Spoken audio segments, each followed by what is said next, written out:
Ya Karim ya Karim ya Karim ya Karim Syailillah Syailillah Syailillah Syailillah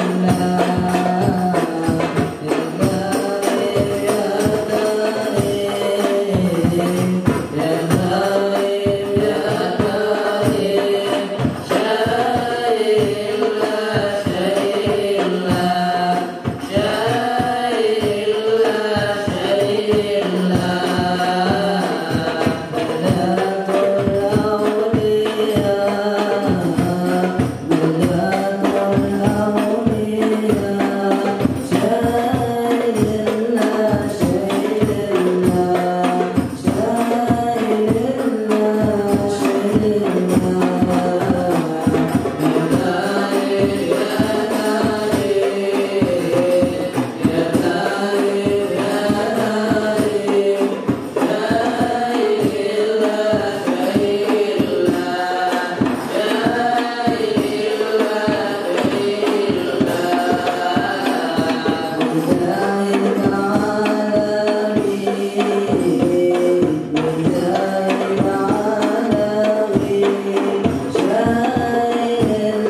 Bismillahirrahmanirrahim. Alhamdulillahi wa kafa. Wassalatu wassalamu ala Sayyidina Mustafa Sayyidina Muhammad ibn Abdullah wa ala alihi wa sahbihi wa mawala. Allahumma salli wa sallim wa karim wa azim ala Sayyidina wa habibina wa syafi'ina wa dhukhrina wa safiyina wa qurrati a'yunina Maulana Muhammadin sallallahu alaihi wasallam wa ala alihi wa sahbihi wa man sara ala nahjihi ila yaumil qiyamah amma ba'd. Rabbi yassir wa la tu'assir, Rabbi tammim bil khair. Rabbana shrah lana sudurana wa yassir lana umurana wa umural muslimin wahlul 'uqdatam min lisanina yafqahu qawlana. Bisanadina al-muttasil ila imam al-khatimatil hufaz al-imam Jalaluddin As-Sayyidi rahimahullahu ta'ala. Wa qaddasallahu sirrahu wa adama nafa'a bi ulumihi wa barakatihi wa nafahatihi wa madatihi wa karamatihi fid dari amin. Kita lanjutkan dengan kitab Jami' As-Saghir nomor hadis 5458, diriwayatkan oleh Imam Hakim dari Sayyidina Abi Hurairah radhiyallahu anhu. Nabi sallallahu alaihi wasallam bersabda, ala zirwati, di atas puncak,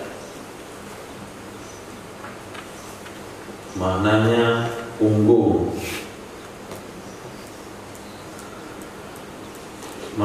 di atas puncak maknanya yang paling tinggi punuk onta.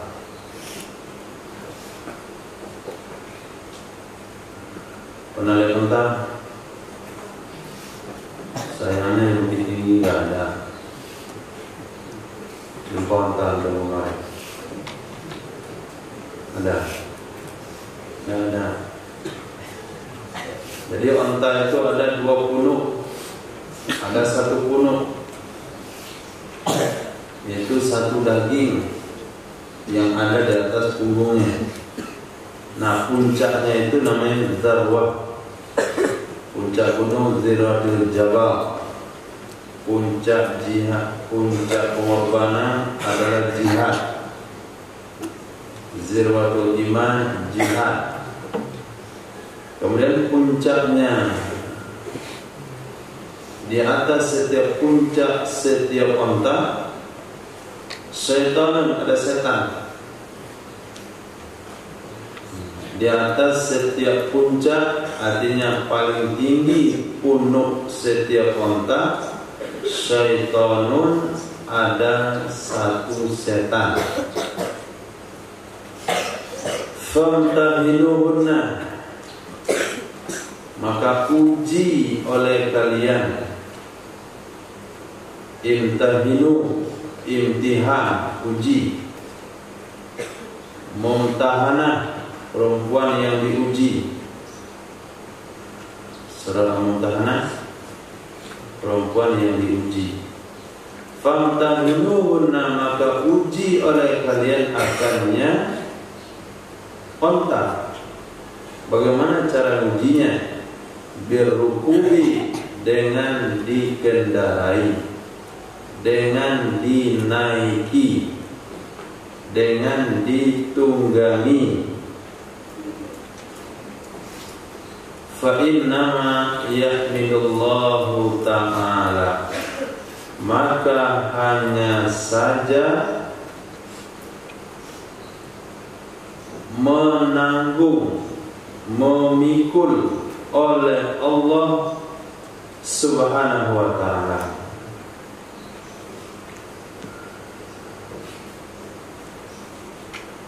Jangan lihat, jangan terkagum kepada keistimewaan onta. Ketika kalian uji ternyata dia bisa bawa barang banyak. Yang kagum dengan ontanya. Hakikat sesungguhnya yang memikul itu adalah Allah Subhanahu wa ta'ala. Lihat mobil tronton bawa mobil banyak sekali, seolah-olah mobil itu kuat. Maka sesungguhnya yang memikul itu adalah Allah Subhanahu wa ta'ala.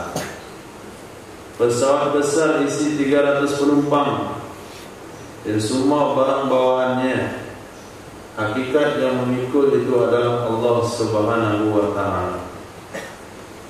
Maka ketika kalian menaiki onta, lalu onta itu bisa dikendalikan, jangan merasa kagum dengan diri sendiri karena bisa mengendalikannya. Hakikat sesungguhnya adalah Allah Subhanahu wa ta'ala. Sehingga kalau ada pengendara onta dicampakkan oleh ontanya sehingga patah lehernya, itu memang begitu adanya. Karena onta itu setiap punuknya dikendalikan oleh syaitan. Ketika kita kendalikan ke kanan, setan kendalikan ke kiri. Ketika kita pengen ke kiri, setan kendalikan ke kanan. Ketika kita ingin pelan, setan pecut itu kendaraan terlalu kencang. Termasuk kendaraan-kendaraan yang lain. Maka kalau naik kendaraan jangan lupa baca doa. Siapa menundukkan kendaraan? Subhanalladzi sakhkhara lana hadza wa ma kunna lahu muqrinin wa inna ila rabbina lamunqalibun. Ketika seseorang merasa pede, percaya diri bisa mengendalikan sebuah kendaraan, saya gurunya Valentino, bisa balap, Valentino bisa menang, saya gurunya. Maka nggak perlu dia merasa baca doa, langsung melompat dari atas kendaraannya, digas sekencang-kencangnya. Bukan Anda yang punya kemampuan. Bisa saja nabrak yang istri, masuk dalam selokan, masuk dalam sungai, nyangkut di pohon, digilas truk dan sebagainya. Tapi ketika kita baca doa yang menundukkan itu Allah, bukan saya. Wa ma kunna lahu muqrinin. Kami tidak mampu menyertainya. Wa inna ila rabbina lamunqalibun. Sesungguhnya kami kepada Allah akan kembali. Tapi tetap diuji. Ini kendaraan bisa dinaiki atau tidak. Jangan asal onta langsung dinaiki, nggak boleh. Perlu diuji dulu, bisa nggak dinaiki? Oh, nampak onta bisa naik. Jangan, antum naik dibawa ke kabur bagaimana? Nggak berhenti dia bagaimana? Melompat-lompat dia bagaimana? Bukan lari begini lari, tapi begini lari.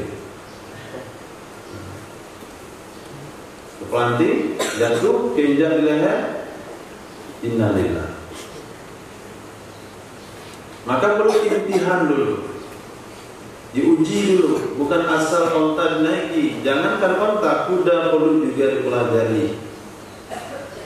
Kuda yang Nabi sabdakan di lehernya, di otaknya, di dahinya, Allah selalu sematkan keberkahan. Di ubun-ubun kuda Allah selalu sematkan keberkahan. Itu kuda pun kadang-kala perlu diuji. Ada yang bisa dinaiki, ada yang nggak bisa dinaiki. Ada bisa dinaiki oleh si fulan, belum tentu bisa dinaiki oleh si fulan. Nah, pada naik kuda, jangan naik kuda di bagian perutnya. Kalau naik kuda itu berdiri di bagian kaki depannya. Itu kalau mau naik kuda, itu berdirinya. Kalau itu naik kuda berdiri di sejajar dengan perutnya, itu kaki kuda bisa menendang ke depan, bisa menendang ke belakang. Kaki belakang kuda itu dia bisa menendang ke depan, bisa menendang ke belakang. Tapi apabila berdiri kita di bagian kaki depannya, dia nggak bisa nendang. Nah, situlah tempat berdiri untuk naik kuda. Usap-usap dulu pundaknya. Subhanalladzi sakhkhara lana ma kunna lahu muqrinin. Subhanallah, alhamdulillah, la ilaha illallah, Allahu akbar. Bisikan ini qul huwallahu ahad, Allahus samad, Allahu la ilaha illa huwal hayyul qayyum. Jambil, gosok pundaknya, kira dia kedip-kedipkan matanya, baru antum tekan di atas pundaknya, naik ke punggungnya. Nah, yang coba naik di belakang. Oke, hadis sahih. Ala zahri kulli ba'irin syaitanun. Riwayat yang sama, di atas punggung setiap onta ada syaitan. Ala zahri kulli ba'ir, di atas punggung setiap onta ada syaitan. Fa idza rakibtumuha,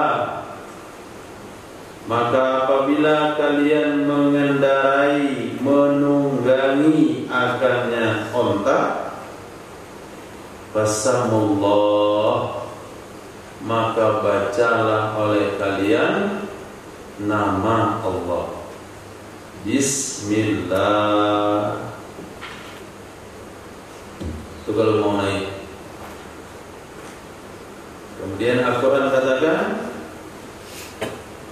apa bunyinya?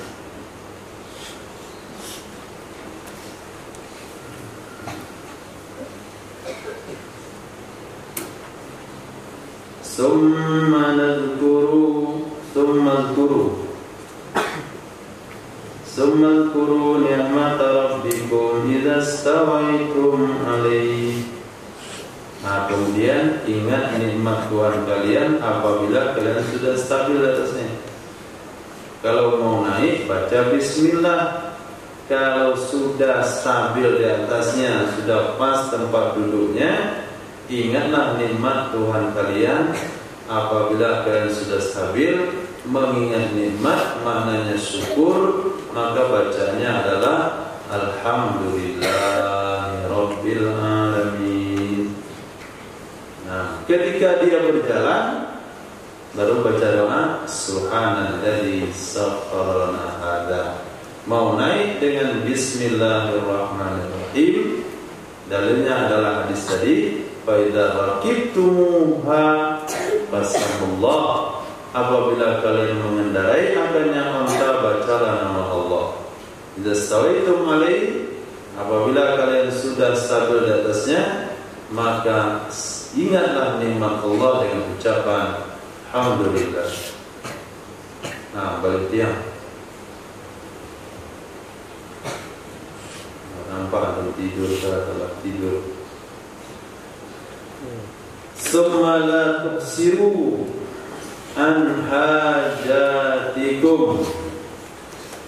Kemudian janganlah kalian ceroboh dari hajat kalian.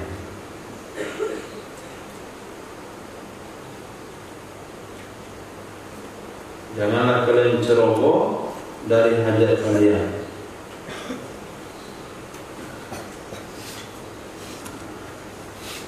Maksudnya jangan sampai lupa dengan keperluan onta. Ini sudah dikendarai, ontanya nggak dikasih makan. Ingat juga onta ini makan dari tadi jam berapa dia makan. Tadi minum jam berapa, ini dikasih makan jam berapa lagi. Kalau sudah tiba waktunya makan, mesti dikasih makan. Kalau tiba waktunya istirahat, mesti diistirahatkan. Apabila kalian melewati jalan yang berumput, kata Nabi, maka berhentilah, berilah makan kendaraan kalian, tapi apabila kalian melatih jalan tandus, maka cepatlah dalam perjalanan. Jangan sampai ceroboh untuk menunaikan hajat sehingga tidak melihat daripada kebutuhan kendaraan itu sendiri. Nah, ketiga dengan kendaraan-kendaraan yang lain. Mobil 5 hari 5 malam non-stop nggak boleh. Dia perlu istirahat juga. Jadi kalau hanya 3 hari 3 malam, mungkin 2 hari 2 malam, baru 1 hari 1 malam, sesuai dengan keterangan yang berlaku dari kendaraan tersebut. Ini maksimalnya penggunaannya berapa jam? Jangan sampai lebih. Kalau lebih itu dianggap dengan ceroboh. Nah, ala kulli batnin uquluhu, atas setiap perut, di atas setiap perut, uquluhu. Ukul itu maknanya akilah. Akilah itu artinya ahli waris selain usul dan furu'. Ahli waris selain usul dan furu', selain ayah, kakek, selain anak, cucu, itu disebut dengan akilah. Ini pembahasan fikih. Oke, kita jelaskan biar jelas. Ketika terjadi pembunuhan serupa sengaja atau pembunuhan tersalah semata, seseorang pergi berburu babi atau berburu rusa, kemudian dia panah satu sosok yang dianggap rusa, yang hidup, yang mengantuk. Maka ketika dia panah, ternyata ketika dilihat, didekati, ternyata itu orang yang sedang mencari kayu bakar, dikira rusa. Maka berburu jam pagi. Maka itu dianggap pembunuhan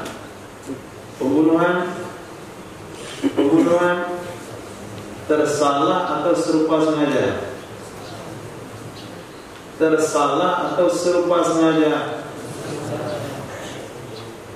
Tersalah semata, nggak ada kesengajaan di situ. Tersalah semata.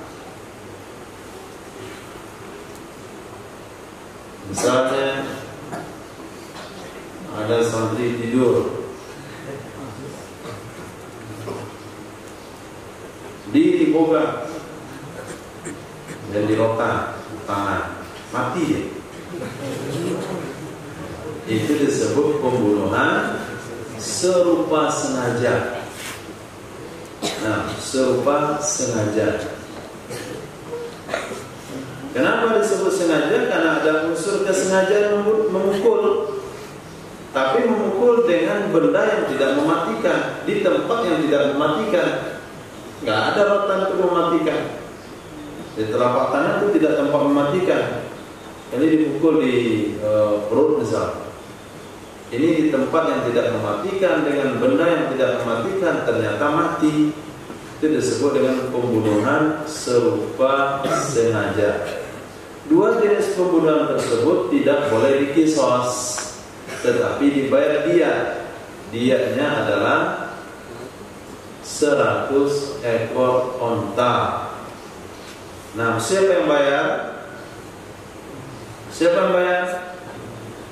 Siapa yang bayar? Bukan yang membunuh, tapi yang membayar adalah al-akilah. Siapa akilah?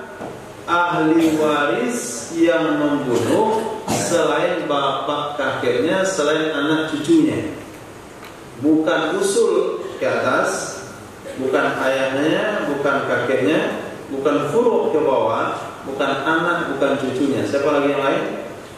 Saudaranya, pamannya, anak pamannya, itu akan patungan membayar dia tersebut. Maka itu disebut dengan akilah. Nah, jadi di atas setiap perut itu ada akilahnya. Setiap perut.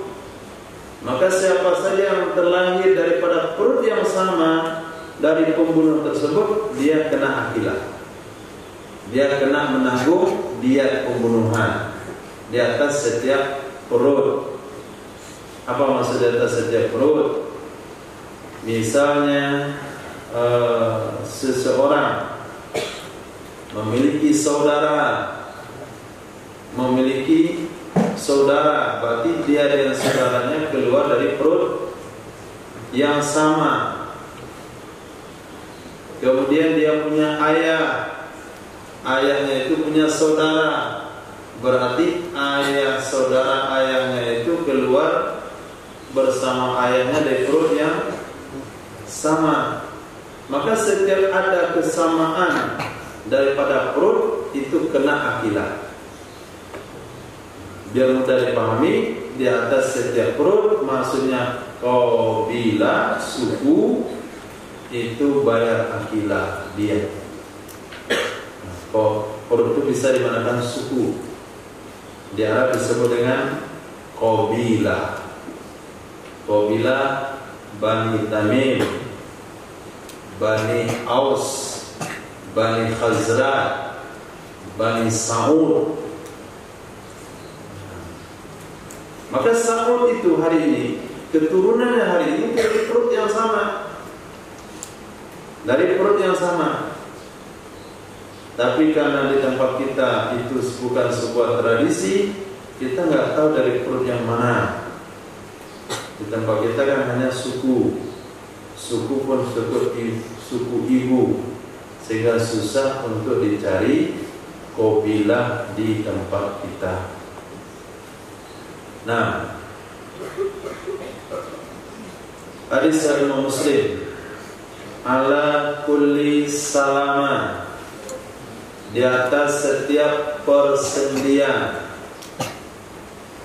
ala kulli sulama, di atas setiap persendian, min ibni Adam, dari anak Adam, dari manusia, fi kulli yaumin, pada setiap hari, sedekahul, ada sedekahnya pada setiap persendian. Berapa jumlah persendian? Persendian setiap manusia ada berapa jumlah? 360 sendi. Nah, 360 persendian. Jadi kelingking 1, 2, 3. Nah, ini 3 persendian. Kali 5, 15. Jari kiri 15, 30. Kaki kanan 15, 45. Kaki kiri 15, 60. Nah, jadi 300 lagi. Nah, 300 lagi. Mana mau dicari? Yang paling banyak itu ada di tulang punggung. Tahu persendian? Persendian tahu? Apa? Ini apa persendian? Hah? Persendian itu apa? Nggak tahu. Apri apa persendian? Sendi itu apa?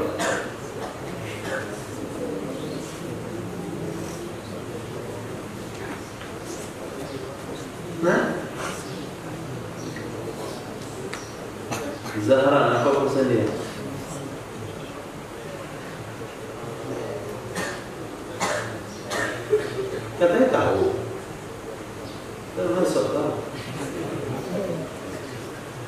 Rehan Syah, apa persendian?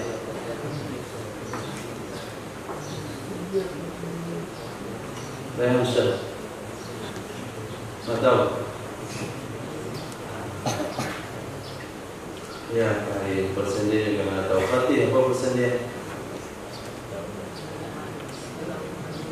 Sambungan tulang menulang yang nggak bersambung tapi bersendi, mulai pada tumit sampai ke lutut, di tengah itu nggak ada sendi gitu. Jantung buat sendi di situ untuk patahkan bola atau main bola.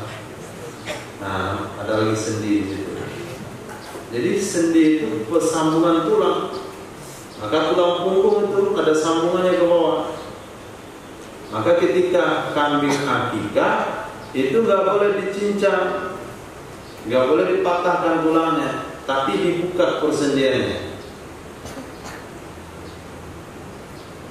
Kayak 5, 2 tangan 2 kaki 60, tambah lagi 2 pergelangan tangan, 2 pergelangan kaki, sudah 4, 64, tambah 2 pergelangan siku dan lutut, 4, berarti 68, tambah 2 bahu dan 2 pangkal paha 4, berarti sudah 72. Nah, leher itu berapa persendiannya? Sampai bisa diputar 90 derajat. Nah, berapa persendiannya? Telinga antum adalah persendiannya. Nah, total semuanya kata Rasul Sallallahu Alaihi Wasallam 360 sendi. Kalau ada ahli kedokteran hari ini mengatakan tidak sampai, tetap Nabi yang benar. Kalau ada ahli kedokteran mengatakan 361, tetap 360. Tapi ada orang sejumpai persendiannya 362. Itu pernah jumpa? Dia punya anak jari lebih sih, 2 buah. Itu kan bertambah sendinya di buah. 362. Karena anak jarinya lebih.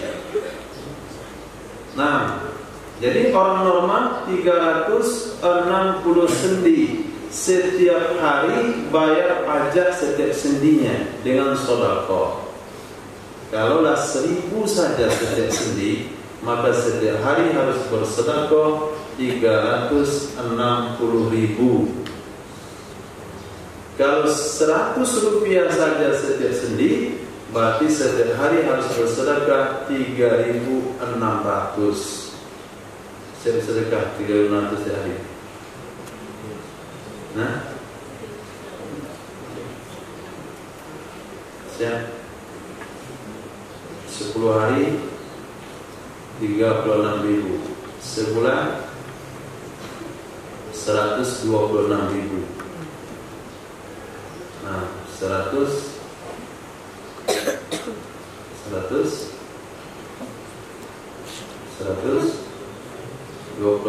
38.000. Dan nanti setiap bulan 150.000 untuk bayar sendi. Sanggup? Bisa? 100 rupiah itu nggak bisa? Setiap hari 100 rupiah bisa? Kalau setiap hari 100 rupiah sudah 140.000 setiap bulan. Wa yujzi'u angka kulli rak'atad duha. Kalau nggak bisa, cukup untuk demikian semuanya. Wa yujzi'u mencukupi andalika untuk demikian kulli semuanya 360 sendi. Sobir dari kitabnya yang mau ditulis. Cukup untuk demikian semuanya rak'at duha, 2 rakaat salat duha. Nah, 2 rakaat salat duha berarti sudah membayar pajak 306 kesehatan. Karena sendinya dibayar pajaknya. Maka ada yang nggak mau diluruskan kunjuknya, ada yang nggak mau diluruskan 5 jarinya, Ada yang lama bisa diangkat satu tangannya, persendiannya nggak aktif lagi. Nah, jadi ala kulli muhtalimi, atas setiap orang yang mimpi.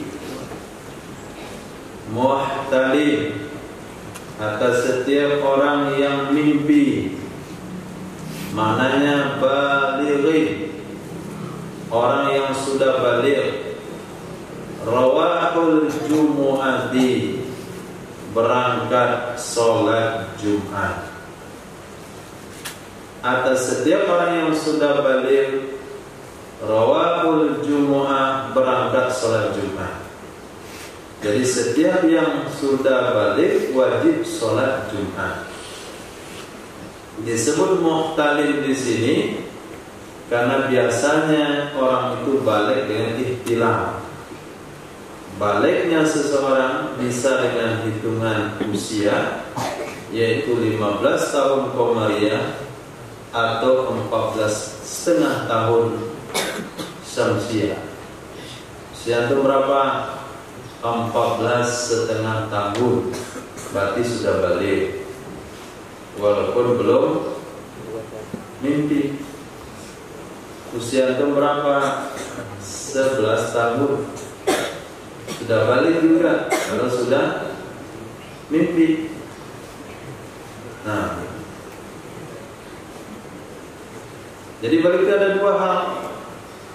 Oh, usia saya sudah 20 tapi saya belum pernah mimpi, saya belum balik. Enggak, itu balik yang usia 15. Oh, saya baru 10 tahun tapi saya sudah mimpi, tapi saya belum 15 tahun, tapi belum balik. Sudah laki-laki, perempuan, usia balik tercepat itu adalah 9 tahun. Nah, 9 tahun usia balik paling cepat. Wanita paling cepat mengalami haid adalah usia 9 tahun. Laki-laki paling cepat mengalami ihtilam adalah 9 tahun. Nah, semakin modern zamannya, semakin cepat ihtilamnya.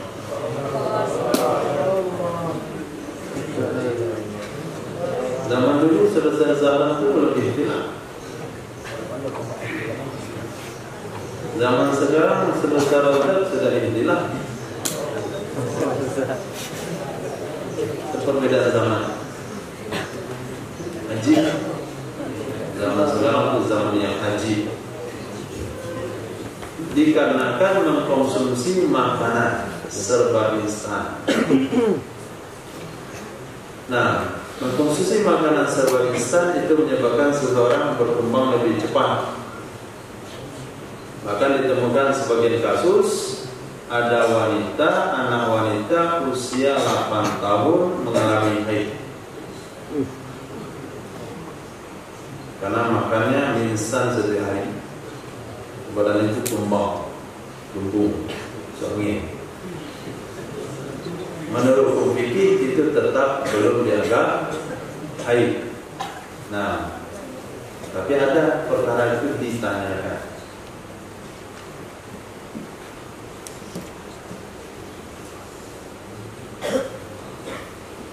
Saya katakan jangan mengantuk. Mengantuk itu naik darah. Nah, wa ala kulli man rahal jumu'ah al-ghuslu, di atas setiap orang. Wa ala kulli man, angkat kepala dan taruh di meja. Wa ala kulli man, di atas setiap orang, roha, yang berangkat ia, jumu'ah, ke sholat Jumat, al-ghuslu, mandi. Kewajiban terhadap orang yang berangkat Jumat mandi. Maka makna wajib di sini adalah sunnah muakkad. Ghuslul jumu'ati wajibun ala kulli muhtalim. Mandi sholat Jumat hukumnya wajib terhadap orang yang sudah balik. Maka ulama Syafi'iyah katakan wajib di situ maknanya sunnah muakkad. Jadi kalau nggak mandi sholat Jumat hukumnya makruh. Mandi sholat Jumat mesti dengan niatnya. Kalau nggak pakai niat sama saja nggak mandi. Dia mandi lama mandinya, setengah jam. Samponya 2 kali, gosok gigi 3 kali, sabun 4 kali. Nah, sampai air setengah bak habis itu dia saja. Tapi nggak ada mandinya Jumat, niat mandi sunnah Jumat nggak ada. Dia dianggap tidak mandi. Artinya dia tidak mendapatkan pahala sunnah mandi Jumat. Ala kulli rajulin muslim. Hadis sahih, kewajiban di atas setiap laki-laki muslim. Ala kulli rajulin, kewajiban di atas setiap laki-laki muslim. Fi kulli sab'ati ayyam, pada setiap 7 hari. Pada setiap 7 hari, wuslu yaumin, mandi 1 hari. Wa huwa yaumul jum'ah, dan dia adalah mandi hari Jumat.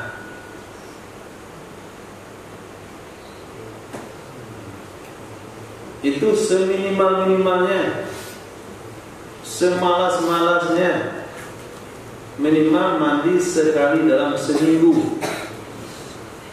Nah, dan itu adalah mandi Jumat. Jadi sahabat Nabi itu nggak ada yang mandi setiap hari. Tapi jangan buat juga, karena udaranya beda. Udara Makkah Madinah itu kering. Nggak mandi 2 hari berkeringat, nggak bau. Tapi udara di Indonesia lembab. Nggak mandi 2 hari, nggak berkeringat, tetap bau. Nah, beda udaranya dan beda zamannya. Kalau zaman sekarang air banyak, waktu lapang, nggak ada zaman jihad dan sebagainya, nggak mandi. Sekali 3 hari aja mandi ya, sama sabun. Itu bau. Tapi kalau kita lihat dari sisi hukum sunnahnya, seminimal-minimalnya sekali seminggu.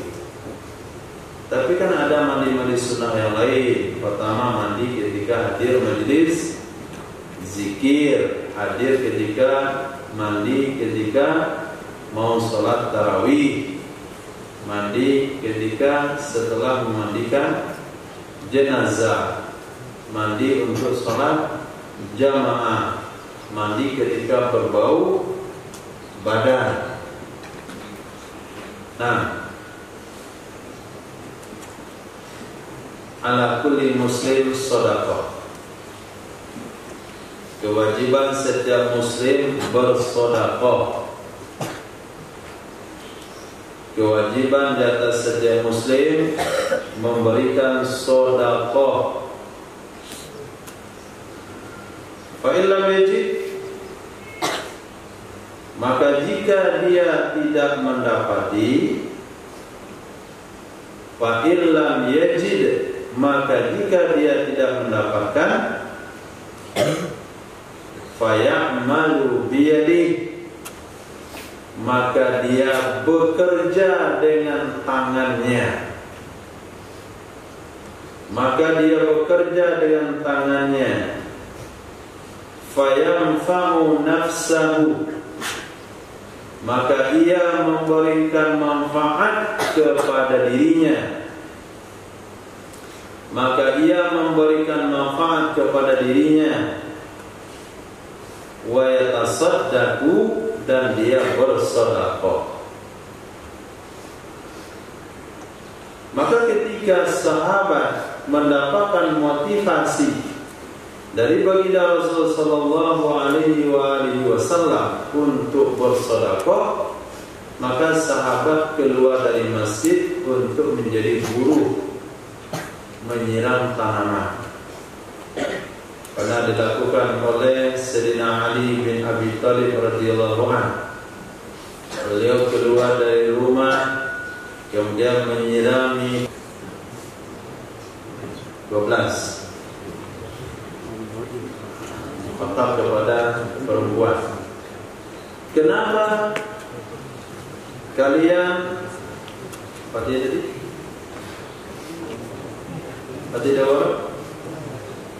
kenapa kalian menindihkan, menolak auladakunna, anak-anak kalian, bihadzal ilaq, dengan ini ilaq. Ilaq itu apa lagi? Jari Fadillah.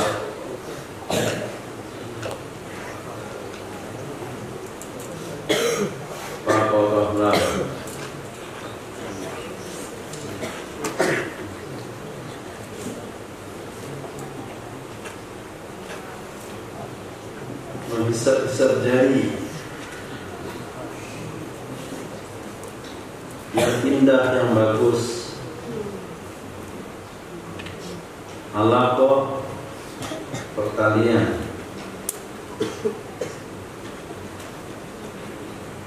Ilaq haluk bencana, malapetaka.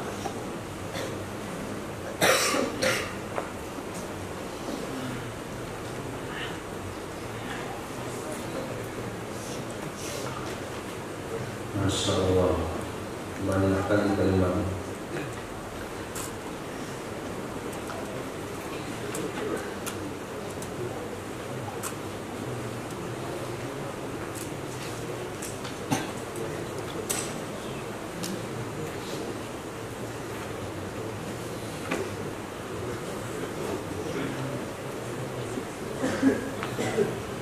Ilak mananya sesuatu yang digantung.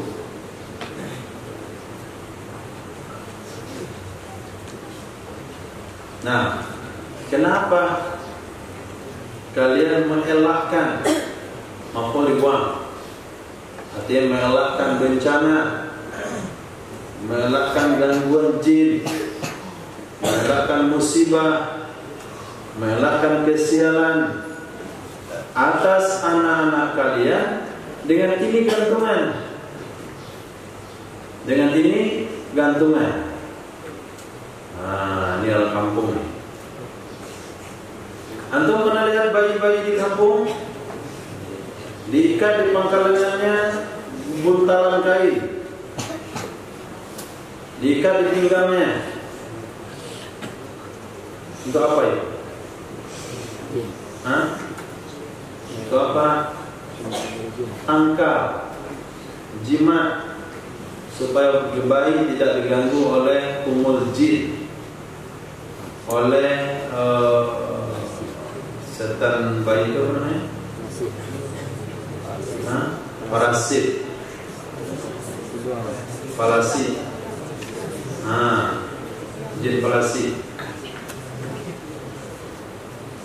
Anaknya asal malam nangis, orang bangun dia tidur, orang tidur dia nangis. Makan banyak badan kurus, kepala kecil perut besar. Ini anak kena pelasi. Kita ngedukun, berilah ikat kain hitam, benang hitam, di dalamnya nggak tahu apa isinya. Ikat pangkal lengan, ikat di perut, kadang dikalungkan. Nabi bertanya kepada perempuan, kenapa kalian menolak bencana-bencana dari anak kalian? Dan ini gantungan-gantungan. Kok pakai zaman-zaman dulu? Kok masih pakai yang lama-lama? Salafi memahami asal gantungan haram, asal jimat haram. Tidak, bukan asal jimat haram. Boleh ada sebagian doa yang boleh ditulis lalu diikatkan sama bayi untuk perlindungan diri. Lihat hadisnya sudah kita tandai kemarin. Di mana hadisnya? Kedua. Itu hadis itu paling dicatat supaya jangan semua jimat haram. Di sahih. Nah di sini saran Nabi apa? Alaikunna bihadzal 'udil hindi. Nah, kewajiban terhadap kalian wahai para wanita dengan ini kayu India, cendana India. Nah itu dipakai mengobati dari anak daripada falasi. Pakai cendana India. Saya juga nggak tahu tuh kayu seperti apa. Tanya sama orang India. Saya orang India nggak tahu di sini. Fa'inna bihi, maka sesungguhnya di dalam kayu India sab'ata asyiatin, ada 7 khasiat, min sab'ati adwa'in, dari 7 macam penyakit. Di cendana India itu di sana ada khasiat 7 khasiat daripada 7 macam penyakit.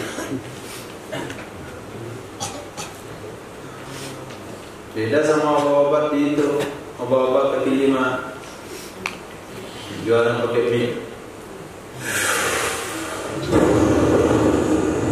Hadir.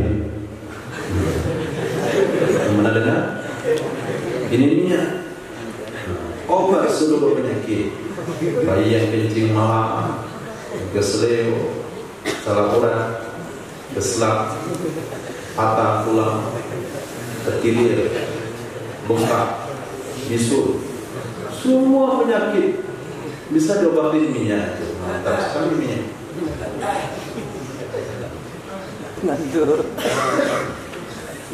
Ikat orang dengan tali, dimasukkan dalam kelambu hitam.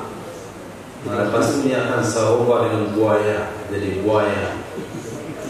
Kalau kita tunggu kapan jadi buayanya, nggak jadi. Selesai jualan obat tuh orang dibuka selesai. Kita ada capek nunggu dari tadi, kapan nih orang jadi buaya? Nah, itu penipu obat, jual obat kaki 5. Nah, bukan obat nyembuh penyakit, tidak. Hanya 7 khasiatnya saja. Kayu India. Nah, nanti ketika anda pergi ke India cari kayu itu. Kayu India. Obat untuk 7 penyakit. Di antaranya ini hadis riwayat Muslim ya, bukan hadis dhaif. Hadis sahih Muslim, Imam Bukhari, Imam Abu Dawud, Ibnu Majah, Imam Ahmad bin Hanbal. Di antaranya adalah obat zatul jambi, sakit lambung. Nah, sakit lambung, asam lambung, apalagi, pokoknya urusannya dengan lambung, mual, muntah. Kemudian yus'atu bihi minal udhrah, yus'atu bihi. Udhrah itu penyakit pada tahta disibir laliban. Udhrah itu sejenis penyakit yang menimpa anak-anak.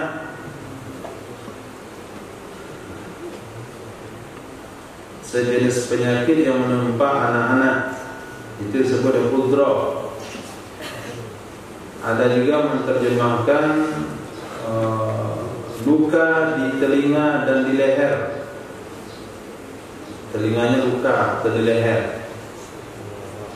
Itu obatnya di yus'atu bihi, dihirup dengannya.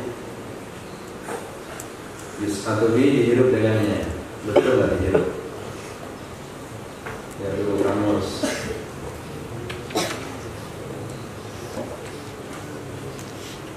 Ya Allah, atas jalan kamus.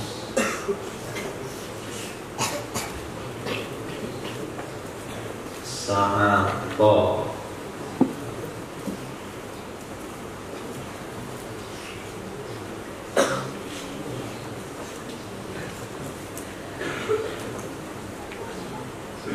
Ya, dihirup. Kayak makai itu, makai obat ingus itu. Kan taruh hidung. Nah, taruh lagi bulan hirup. Itu apa namanya? Nah, itu mana satu dihirup pakai hidung. Jadi ambil kayu dia itu, taruh di hidung, dihirup.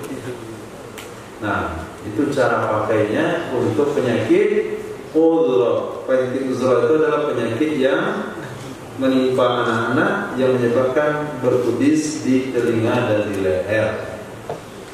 Nah, kadang anak-anak kadang-kadang telinganya mengeluarkan madu setiap hari, susu. Nah,